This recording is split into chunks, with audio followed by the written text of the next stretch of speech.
Yeah. I mean, if we defunded the police, we'd be Mexico quicker than we thought. Yeah. Right. Because the cartels will just drive over the border. Yeah.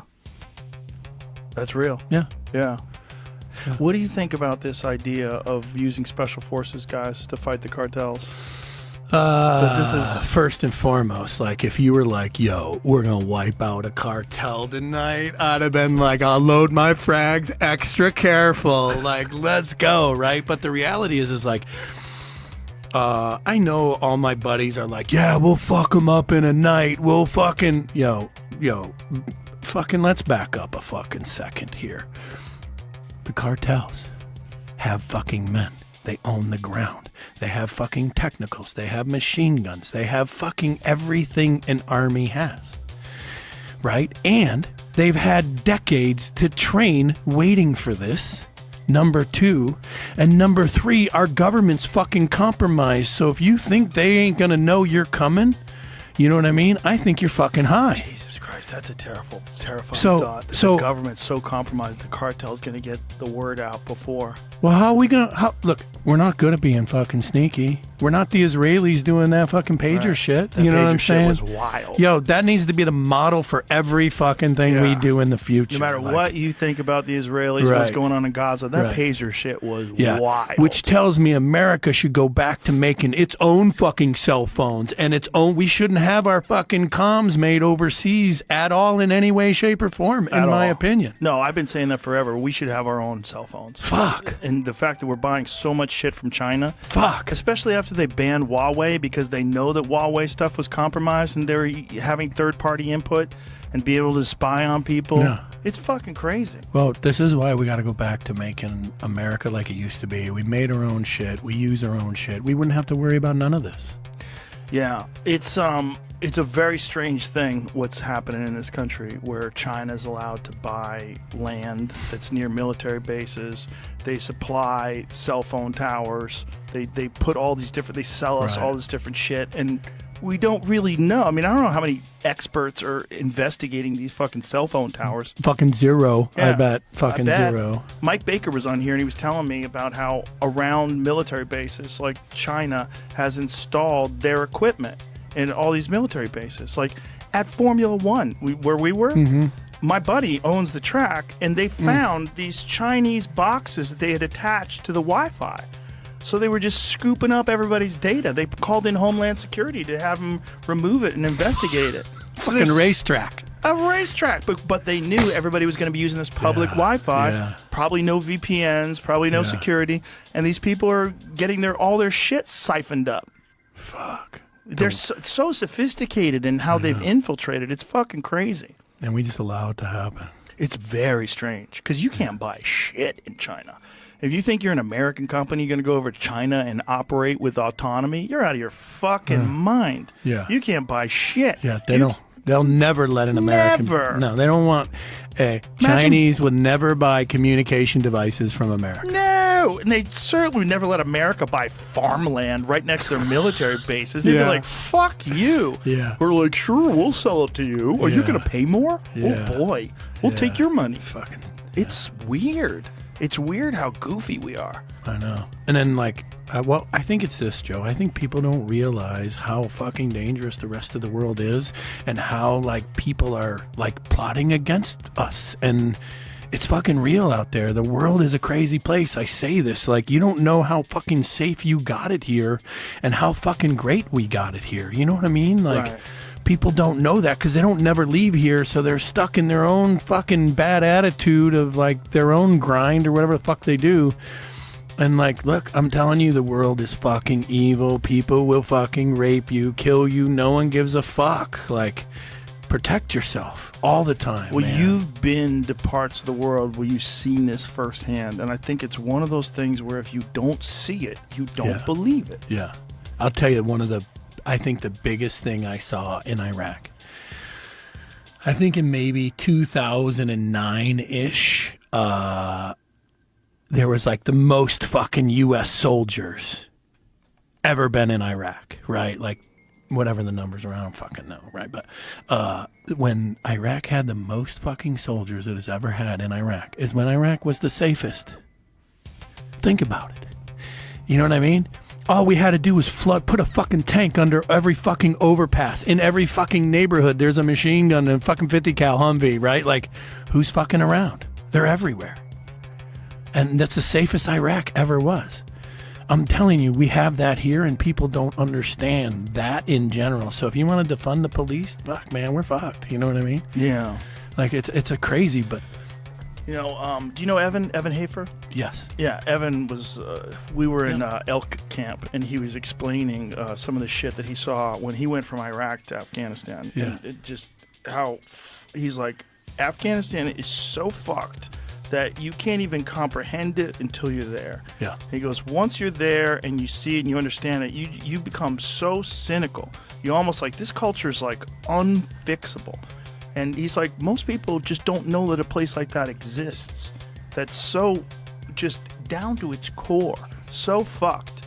And we was talking about how these guys have these boys that they have as their harem. The number 9 boy. What's that?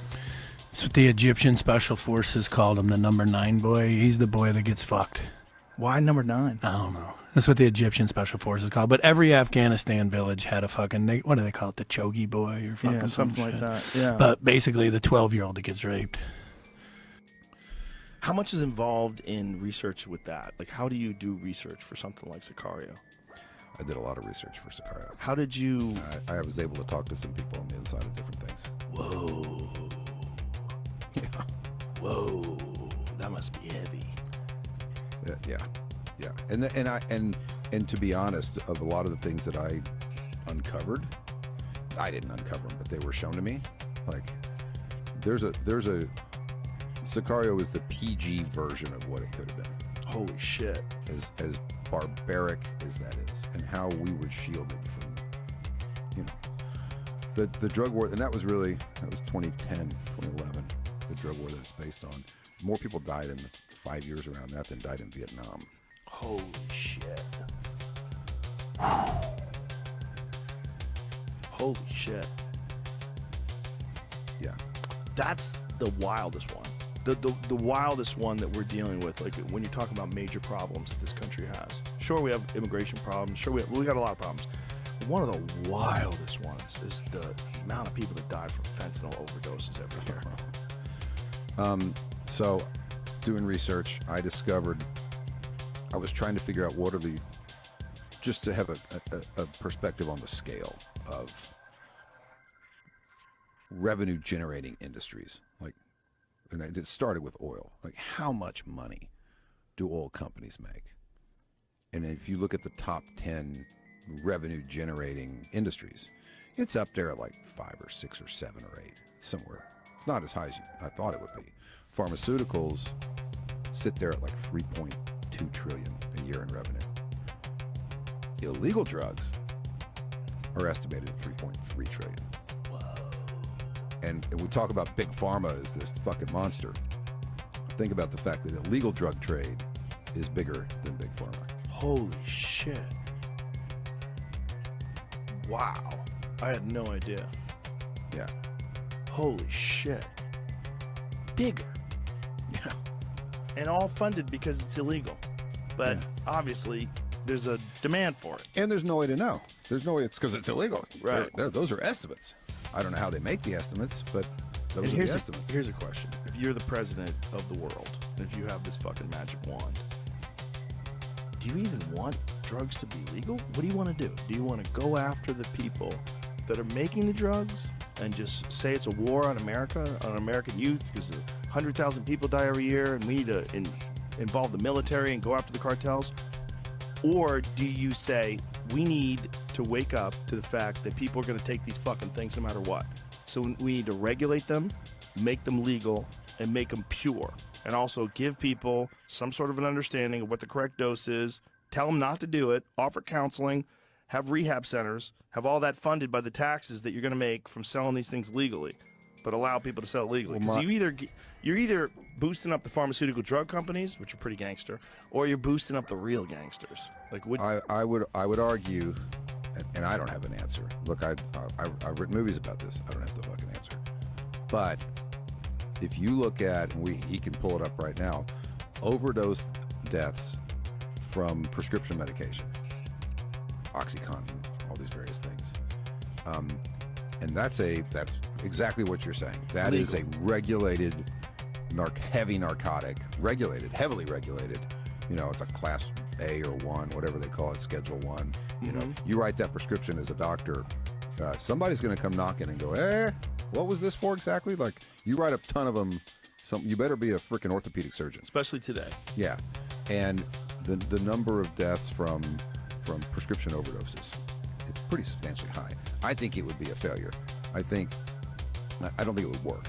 I don't know what we do. I think that, and I talked about it in Sicario, where he says, look, until we can figure out a way to convince 20% of the population not to smoke and snort this shit, a measure of control is the best we can hope for. Right.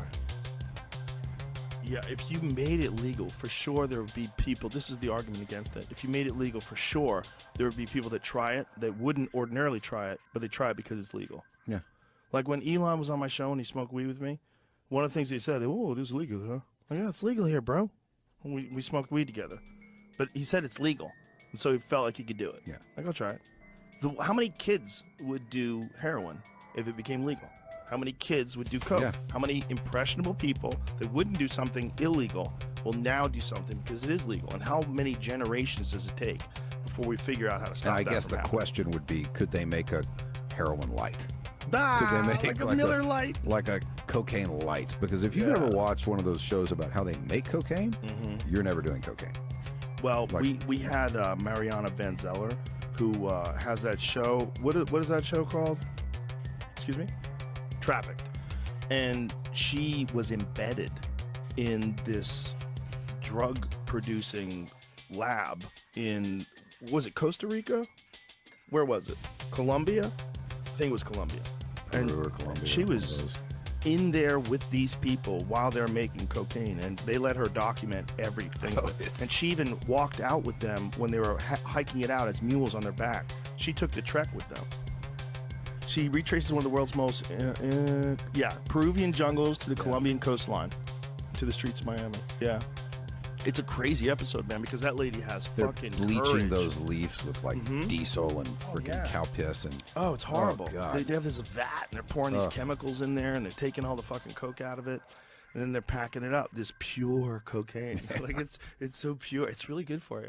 And they're taking that pure. But don't worry, you cocaine. could trust that middleman to not put a little fentanyl in there just to cut it a course. little bit with some fucking Yeah. flour. Now that's the argument for it being legal and hard to get. That if it was legal and you really went after the people that are making it illegally and you test everything, you would stop all the fentanyl overdoses at least. But you're not gonna stop all the overdoses. You know, for sure people just overdose on regular coke. They definitely die on regular heroin. They definitely have. It's just, would they die as often? Would it be as bad? And would you have to deal with propping up this illegal drug regime, which is the scary part? Yeah. Is that right next door? We could just walk over there. You could literally walk over. They're walking over here. We could walk over there too. You could walk over to a place that's run by drug cartels. Yeah.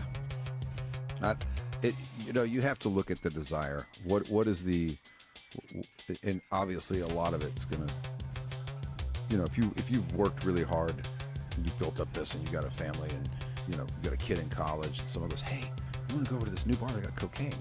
You're probably gonna go, you know what? I don't. Right. I've got a lot to lose. That sounds sketchy. Yeah, I don't think I want to do that. But if you've grown up in this fucking shitty family and, father's abusive and mom's an alcoholic and she's a drug abuser and you feel like you have no hope, then you're going to turn to that. So it preys on the weakest, the most vulnerable of our society.